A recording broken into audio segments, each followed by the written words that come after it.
everyone. Welcome to Spirit Coffee Talk. It's nice to have you here. My name is Elyse. I'm joined with the lovely Lisa and Ginette. And we're here with you every week talking about all things spirit. So grab a coffee, get cozy. This week we were talking for a while, actually, before we started recording, about the big anticipation feels that a lot of people are having right now. So I know I'm feeling a really intense anticipation about things. I know the two of you are. So Lisa, Ginette, what's been coming up for you? What are you anticipating, or do you know? I know that's a big do we know? Dun dun dun. I think so. Just to kind of kick it off, I think, or rather, I feel that with everything we went through the eclipse season and the intense moons that we had as well, all within, the sign of Scorpio, which is also very much the underbelly of experiences, the deep-rooted, dark corner experiences of life being eclipsed, where there's light shining on it, like we have to face the things coming up in that. There was so much clearing, or at least recognition, that happened for so many people. So essentially during that time, so many people rifled through their past experiences, their traumas, their triumphs, but like rapidly, like a rapid, very intense, very clear review of things to then say, how do you feel now? And so I think a lot of us are stepping into or out of the how do you feel now, having kind of washed some of that off, feeling renewed, feeling a little vulnerable, shaky legs, but we're here and we made it. And now we're like, what's next? Yeah. And we don't entirely know. Like, it's a very anticipatory energy. We know there's a something. It's very vulnerable. Clearly. Yeah. Mm-hmm. It's a very vulnerable feeling for sure. Yeah. Because for me, anticipation can sometimes show up in my body feeling like anxiety. So I feel like even this morning I was doing a meditation and immediately, like I was going about my morning. I have a beautiful self-care day today, all is well. And I'm like, okay, I'll just take a couple minutes, drop in. And immediately I had this like feeling, and it was like in my chest and in my throat. And it felt like anxiety. If my brain were to be like, what's going on? It would say, you're anxious about something. But I wasn't. I could separate from it and say, like, even I can feel it right now. It's like this intense fluttering. And so it can feel unnerving. And like you said, Lisa, really vulnerable. Yeah. And we talked kind of about that ego death perspective. And I really feel that this is like really closely linked to that for myself personally. And I like a lot of people that I've talked to, because it doesn't just like happen and then end. You know what I mean? It's just like, I had an ego death and now I'm done. Like it is, it is a process, right? And the anticipation feeling is like when you know something, anticipating something that you know is coming is a different sense of anticipation than that kind of like question mark anticipation. It's like, I feel like I'm anticipating something, but I have no idea what I'm anticipating kind of thing. And so I was sharing with the ladies beforehand that I've been working very closely with my guides and like spirit guides that have come up specifically for this phase in my life. And it is an anticipation of what I believe I'm going to go through. We're going to Hawaii. Spoiler alert. I said it. We're going to Hawaii. So the ladies of Avalon Spirit are going to Hawaii to do some amazing work, soul searching, connecting with the land. And so, yes, I am anticipating going to Hawaii, but not necessarily how we think, because I've never been and I'm so excited about it. But I know that there is a massive shift that's happening right now with me spiritually, emotionally, physically, and how my guides have kind of brought it through for me is that to anticipate a massive death sort with myself, and then the kind of beginning of this new set of, like soul experience kind of thing. And so anticipating it for me, I'm like, okay, I don't know exactly what to anticipate with Hawaii, and that I know that the experience is going to be massive for me. Yeah. And so I'm excited nervous, but I'll tell you, the stuff that I'm working through right now to clear and make space for this is very heavy as well. And I've been sick for like 3 weeks because of it. And I was saying, like, I woke up this morning and I'm just like, oh my goodness, like shaking and fevering again. And my guides are like, this is all a part of the release before this next step. So like my anticipation is like, feels like anxiety too. I can feel it in my chest. I can feel it in my throat.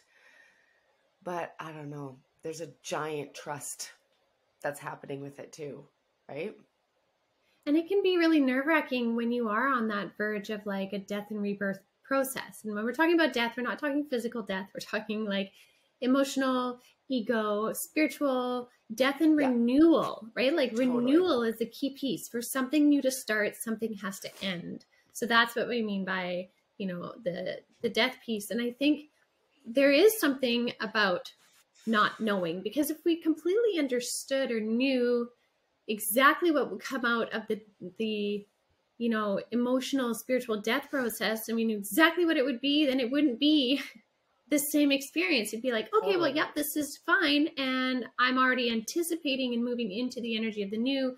You're not actually being present in what is occurring right now. And so I think it's purposely shrouded for a while so that we do rely on trust. And I know that I've had to do that too with my guides. I am used to anticipating like hectic things, whether that be health issues for me. Like I went through years where I was just this time bomb, consistently bottoming out from one thing or another, and I grew to constantly anticipate the bad, right? Or like first becoming a parent and dealing with little babies, and you're constantly anticipating, what do they need? Are they sick? Are they this? Are they that? Like, and so I find my journey in the last couple of years has been anticipating the good, right? That void place of that death and rebirth pattern that we move through can also be experienced in anticipation, but anticipating the good. Oh yeah. Right. And so I think that's a really liberating thing, but it's not an easy thing to just embody. Like it takes continued conscious thought to do that. Yeah. And I think it's kind of reassuring for a lot of people that are watching too, is that I don't know anybody who hasn't gone through a major transition of sort in the last like 6 months, year kind of thing. Like there's been so much transition. There has been so much change. There has been so much that has come up for people. And so I think to give you a little bit of like reassurance that we're like energetically, we are starting to come through. We are starting to pierce through that cloud. The light is starting to come through. And so even that as an anticipation for people, like I can say with full like heart, isn't necessarily going to be 100% super easy either. But I think that it is time for people to start anticipating and setting up and being ready for this next phase, which is, you know, the rebuilding from the crumbling, because there has been so much crumble, right? We're getting into the rebuilding phase. Yeah. So that's nice.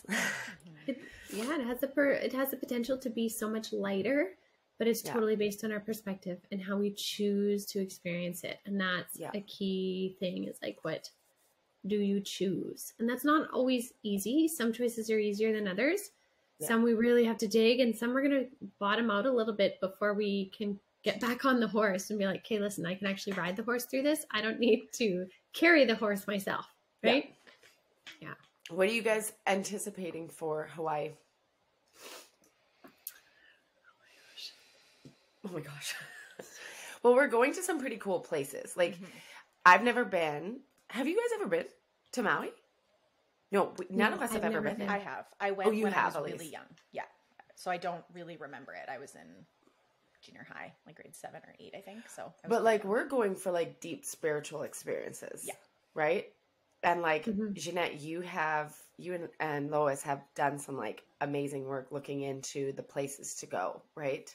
Well, you know what's so neat is that like them. so much of this has been like so spiritually led. I mean, I've been talking about the islands calling me there for like a year and a half now, maybe 2 years, but more consistently a year. And it was interesting when we hit 2022, Spirit's like, you're going to be going this year. I was like, when? When am I going? Tell me. And they're like, you will know when. Like, is and it I was February? Like, no. Is it March? March? No. I know. Literally every month we talked about it. And then it was so beautiful how it all came together so fast that the four of us could all go on our schedules, the timing, the flights, everything just was like, whoop. I know. And we booked it in a day. Divine it was timing. Like, boom, boom, boom. Yeah. There's totally divine timing at play. And so there's something to be said for things when they align in divine timing, right? Like that can add into this beautiful energies or the beautiful energies of trusting. It's like when you're anticipating, like we were anticipating, we knew Hawaii was a thing. There was a call there. We're anticipating, but when divine timing comes into play, that's when there's such an encouragement to jump, like go.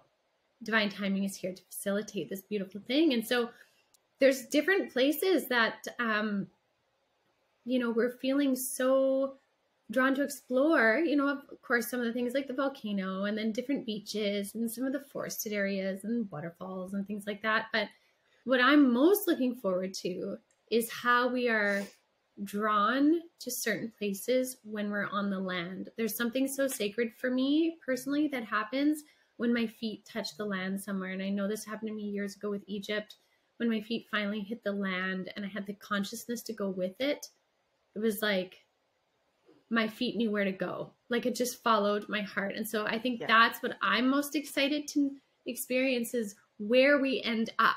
Because we have plans, we have ideas and things. But it's super spirit-led. Like we are saying to Spirit, take us where we need to go to integrate, to heal, to learn, to be the student of your land. Yeah, totally. To reconnect with even the ancient energies there. Oh my gosh, the Lemurian energies there. The Lemurian energy for me is what I'm the most excited about. What about you, Elyse? Sorry, I got like totally sidetracked. I was like, I was wondering where you went. Something came in. I was like, oh, I gotta write that down before I forget. When the spirit things come in and they quickly leave if I don't write them down.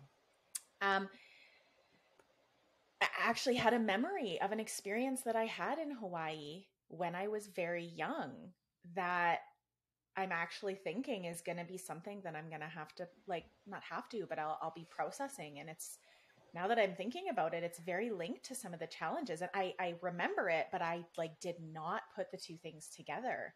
And you're just like, it's all coming in right now? It just boop, right into my brain. That's so I'm going to have to sit with that Elyse. and do some processing with it because I hadn't even thought of it. But, and I think that when we can learn to surrender to some of that anticipation, create safety and comfort for ourselves in that, which is a challenge, it's work, right? It's things that we have to, do over time. It's not just like, I'm fine, I'm going to anticipate this and it'll be fine and everything's great. We don't want to lie to ourselves if we're feeling vulnerable and nervous and whatnot, but having practices to help hold yourself in that anticipation, I think is really important because that is when the pieces of wisdom come in. That is when the understandings come in. That is when, if we allow our brains to really spin of what's it going to look like and all the plans and I'm a planner. That's been my very masculine shadow side that I've really had to, and still am leaning into and healing is this desire to control and be in the know and have everything all figured out, because that's always been my role in life. And I'm really in a lot of different ways in life having to step back and say, where can I surrender? Where can I let my feminine side come forward and not control and not understand every little piece and not, it's have trust. A plus B plus C equals C and, A plus B and C equals D, all of that, just allowing it to unfold more. And certainly, we got to pay our bills. There's certain things that we have to be in control of, or at least have ideas and plans. But for me, I took that way too far in a lot of respects, and it caused me a lot of emotional stress. And so this whole experience has been a surrendering of, okay, things are falling into place. I'm anticipating a lot. I don't know what I'm even anticipating yet, other than some healing and I think big transmutations and big shifts, and seeing certain like visuals for myself as an outcome, but then not letting my cute little controlling brain try to put expectations on it, try to figure out what exactly that's going to look like, try to put boundaries around it, like, and just really let it be. And I think there's benefit in that because even, you know, Ginette, you mentioned Egypt, going to Egypt multiple times and having really anticipatory feelings prior to things falling into divine timing, some trips going and it being really beautiful and flowing and having these amazing understandings about myself, my spirit self, like really reconnecting to who I am, was part of that process. Some of the times it was rough. It was, you know, there was a couple places, Abydos for one, that like every time we would go there, it was like a bit of a shit show. Like there was just, people were having meltdowns and things were coming up. And it was just like, because it was a place of purging for people and a place of like seeing your truth. And sometimes our truth is not pretty. And sometimes like maybe knowing that ahead of time would have been like, ooh, I'm good. This is a vacation. I don't want to go there. But it was necessary because in those breakdowns to a degree, deep healing, deep learning, deep understanding. So it's this, I think, really tricky balance of like allowing ourselves to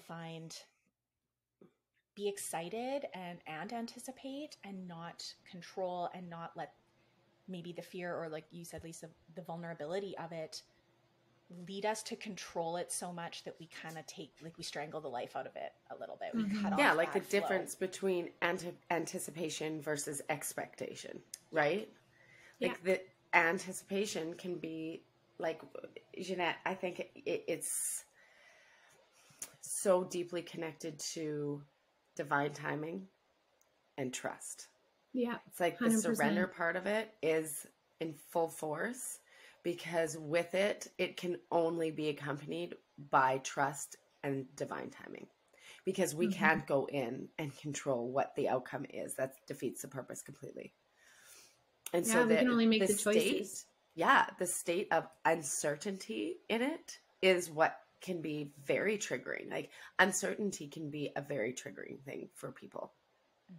You know, I think there's also an evolution of that in which we can start to learn to see uncertainty as freedom because it's not set in stone. And when something's not set in stone, we have more ability to consciously choose what we want in the moments and align as they go. And there's something unnerving about that, depending on where you are in your journey, but it can get to a point where that is actually a feeling of freedom. That was one of my biggest things that I worked through I started in like 2012, I think, was the whole like concept of freedom for me. I was constantly seeking freedom for myself, but I was doing it in ways that were not really maybe healthy. Like I saw the patterns. So like my need for freedom would cause me to get a job and quit. Like I was quitting so many jobs and because what I was doing is I was like, you know, kind of like setting up bombs in my life so that I could like break free of it all the time because I was chasing that feeling of freedom. And so I like non-committal stuff. And because that almost like that rush that I got from that sense of freedom was what I was craving, but I was setting things up and I was hurting people and I was hurting, you know what I mean? And so one of my teachers taught me how to seek freedom within almost every choice that you make in a way that like, you know, buying a house could like what I have to buy it with that sense of like freedom, not I'm going to destroy this so that I can break free of it. You know what I mean? Like two different things. So that was just a personal thing for me. But freedom, then I think a lot of people really seek that sense of freedom from something.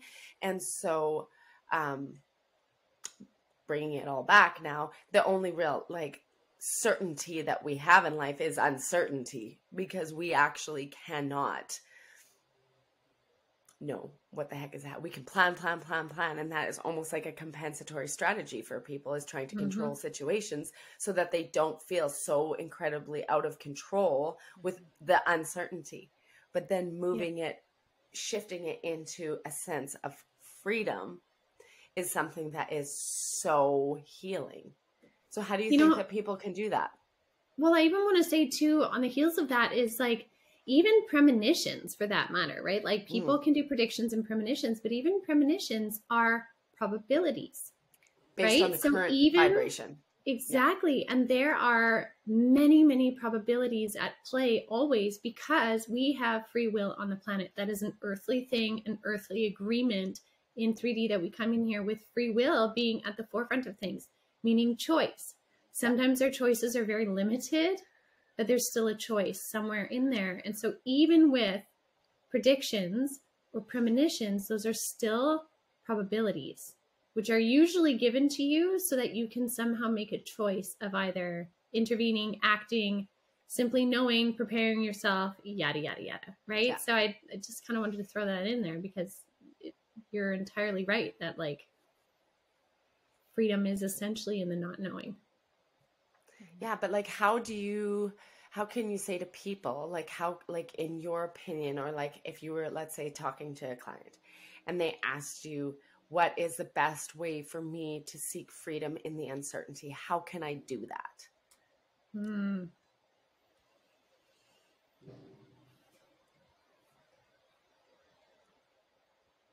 I have a human way to share. If you do it. No, yeah. Like, so for me, I'm always talking about like the emotions in the body and all of that. And I think that we not individually, but I think we're told that we don't have the ability to deal with those things. So seek things outside of yourself, find ways to control, etc., etc. For me, the biggest practice with really anything uncomfortable, but uncertainty as a whole, has been feeling it, like allowing, because if we are afraid of an uncertainty, there's usually things behind that. There's reasons, right? What if it leads to this? What if it leads to that? What if? And then our brain's like, great, let's problem solve. And so then we go into the control, right? How can I mitigate the bad thing that might happen if I lean into this uncertainty? But the reality is that nothing is certain, not one thing, right? Other than, I guess, death is probably the only thing that is certain.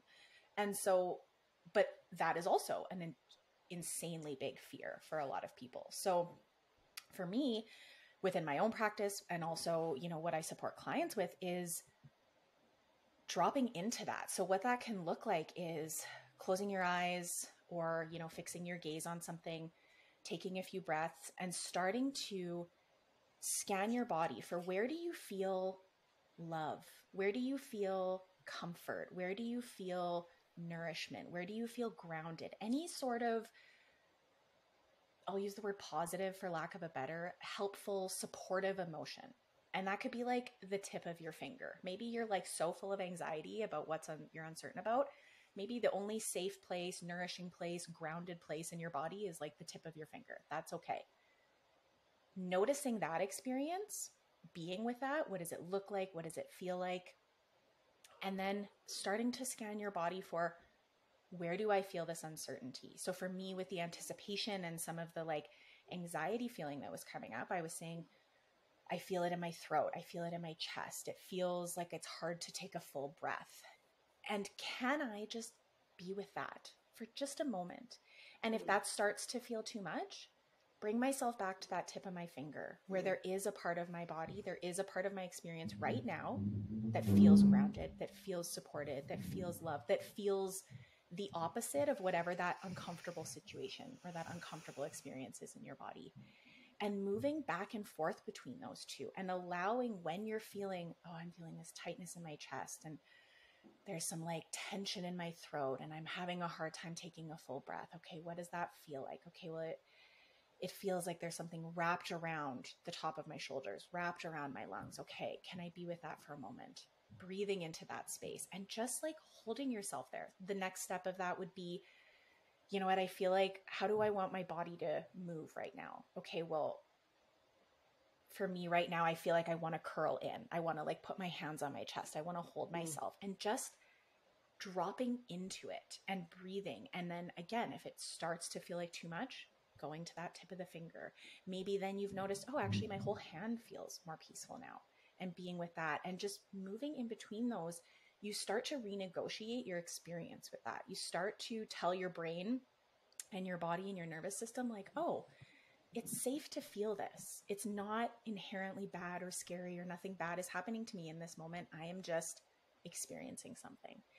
And the more you can, A, it's a practice, it takes time, but B, the more you can kind of move in between those two experiences, the more you're able to just process it and not have it feel like this all-encompassing thing. And then it might come back in a day or two or an hour or whatever. And then if you can, dropping back into it again. I think the more you can hold space for what's happening in your body and not let your brain label it or say, this is anxiety, da, da, da, da, da. If you feel the brain kicking in, dropping back into those spaces in the body and just doing that process. And it's not an easy process, but it's a simple process. And so, right. And then essentially that allows somebody to have that freedom. Exactly. That they are in control. Exactly. Like it sets that freedom where it's like, I'm not going to have anxiety be in control of me anymore. Right? Like where you feel that freedom in itself, because you have the ultimate ability to drop into your own body whenever the heck you want to. Well, and what you start to realize too is that within the freedom of uncertainty, I'm okay. Like I am safe right now. I am okay right now. You're telling your body like there's actually nothing to be afraid of in this moment. Right.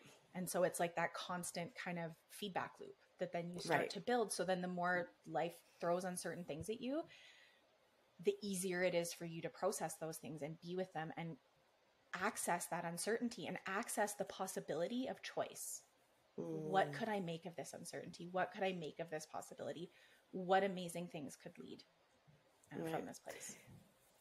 The word safety really illuminated when you said that, because like I feel like for a lot of people, that's probably on the basis of what is really causing that uneasiness with not knowing. Mm-hmm. Absolutely. Is that safety piece. Yeah. Mic drop. Did you have anything come through, Ginette? I felt like you were like checking in with your guides. Yeah, no, Ginette, you got to share what your guides are saying right now, because there's something definitely. Well, yeah, but it was so beautifully explained, way better than I could have, Elyse, the way you did it, because then you explained the process to get to what I was going to say, which is essentially finding a way to recognize that in any moment you still have choice, right? Like that's where our safety comes from, is when we realize, like you were saying, Lisa, too, like in every moment it comes back to choice, and we know we can choose when we feel safe, right? But the how-to is so different for everybody. Like my way of doing it might be totally different, but I love how you explained it, Elyse, in such a beautiful, tangible process that can get people in that fight or flight response maybe to come back to the present moment in their body, in 3D, more grounded instead of like just scattered everywhere. I think the way you explained it was like spot on. That's a really, really powerful way for people to be able to move through that feeling and take that into the feeling of anticipation. Because even in that, if someone's feeling that anxiety, anticipation in those moments, you can stop and ask yourself, okay, do I actually need to be afraid of this feeling? And feel into it. And what does your body say? And your body might tell you, no. And you're like, what? Normally that means terror and stuff. So then you can get curious of like, okay, if it's no, what does it mean? Right? And it's a new way to experience the energies of anticipation, which can become exciting. But if we just go with an old program, we go into anxiety and fear. but we can start to change it over time and start to enjoy the anticipation and enjoy the unknowns and enjoy that moment of coming out the other side of eclipse season and everything feeling totally vulnerable and raw. But we can enjoy the fact that, like, oh my God, I made it. I'm on solid ground. Definitely. I feel totally exposed and naked and freezing cold. And I don't know where I am, but oh my God, my feet are flat on the ground and I made it. Right? And like we can celebrate that. that moment. Yeah. Yes. So it's like there's layers to get there, but we can actually get ourselves there. And it can be an exciting thing. And I think that's when the spiritual journey too can start to transition from deep, dark corners and the spiritual journey we all joke about of being like chaos and trauma and digging up and healing and blah. And it can start to move into the energies of more excitement and evolution through any of the things that come up. We see it less as traumas and more as a kind of abundance. And I want to read this quote that I've had sitting on my little post-it here for so long, but I feel like it really applies. And it was this source message quote, and it said, "The universe is confirming what you already knew, that the plot twist was that your trauma would turn into growth, and that your difficulties would become abundance, that your anxiousness would become memories of a life that once was. So even if you are in the midst of these transitions, you're sliding towards all things not only deserved, but earned." Wow. Right? And I think that's so true. Amazing. Yeah. And that's how we can start to see anticipation of like, okay, I might not like this, but look how far I've come and look at where I'm going and what can I trust now? And what can I realize I've moved through and earned? And I've like earned my position here in this unknown, and I can feel more safety in it. And I can come back to the fact that I am allowed to choose how I'm going to feel, and I can find my way back based on how Elyse explained it. Like, it's just perspective and lenses, and the lenses we choose to see through it. And again, it's not always easy, but we can get there. And I think that's a really key piece as we move into the energy of 2023, and try not to go too far down the road on that yet. But like you're saying, Lisa, we're coming out of the dark. We're rebuilding now. We're in a new frequency. And I really believe that. And so I think our awareness is stepping into new territory, and that can be unnerving, but equally exciting. Definitely. Do you know what song is playing? Because lots of times spirits communicates with song, like all the time. Like it comes through songs. And so often they're Disney songs. I don't know. It's just always. But have you seen Frozen 2? Yeah. Into the Unknown, that song? Yes. Oh, yes, I have. Totally. That if you actually listen to the lyrics of that, that's literally like what we're going into. And she started hearing this calling, and she like would shut the window and stuff. And then all of a sudden she's like, all right, I can hear you. And some people like turn the other way, but like now I can't unhear this. So I'm going into the unknown. Like you guys have to like, should we have the blasting when we land in Hawaii? Into the unknown. Into the unknown. Totally. Right? Actually, Seriously. Frozen 2 is in like a very spiritual movie. Yeah, it is. If anybody hasn't really seen it, I don't know. I think that people should watch it. Like, Maybe we should set up a challenge. Yeah, watch Frozen 2 this week, and then we'll talk about it in Hawaii. Seriously, because it's like, it's really all about this. She's like, okay, that the whole like wall that was set up and this division between like these worlds kind of thing, I'm going into the unknown, and I'm just going to approach it and like walk right through it. And it's transformative and it's growth, but going into the unknown is so freaking scary for people, right? That is scary. That is vulnerable. That is, it's all what we were talking about, all in Disney's Frozen 2. No, but seriously, you guys should download the song, if nothing else. That'll be like 3 minutes of your time. It's called Into the Unknown, Frozen 2. And listen to the lyrics. Like, yeah. So that was Spirit came through, is like, listen to that song. It's basically saying everything that you guys just said. Yeah. I keep seeing myself. I have an immense fear of the ocean. I love the ocean. The things in the ocean scare me. And I keep feeling myself or like seeing myself like I'm going to sing it to you. tentatively, please. Be like, I'm fine. Anticipation is fine. I'm good. There's nothing totally wrong. gonna sing Elsa it to you has in a the huge water. experience about going into the water. Yeah. In that movie. Talk about Like, unknown. seriously. And then there's like the water spirit unknown. and Elyse, like, homework, you need to watch this movie. I will. Yeah. I'll download it on Netflix if it's on Netflix or something and watch it on my Yes. laptop on the plane just to like, Absolutely. get myself in the zone. Yep. Oh my gosh. It's hilarious. I wait. love it. All right. Well, our next episode will come to you all from Hawaii.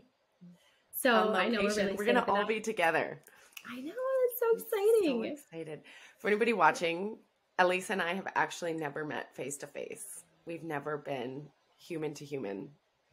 Yeah. It's crazy. And I in the haven't same seen room. Ginette in 4 years in the flesh. No, it's unreal. In the meat It suit. seems crazy. Yeah, I know. So, Wild. I'm very excited. Yes. Oh, and so, okay, anybody's watching, put in the comments anything that you want us to like look into or whatever, talk about when we're on location, so that we can go over it and integrate your needs into There you go. our on I love it. location. I Cool. love it. Okay. All right. Well, thank you everyone so much as always for joining us on Spirit Coffee Talk. We sure love and appreciate you all. Please do subscribe and share. It really helps our channel grow. And check out avalonspirit.com as well for all kinds of things and courses and offerings and services and all of that. So, yeah, we will see you guys next week from the heat. Hawaii.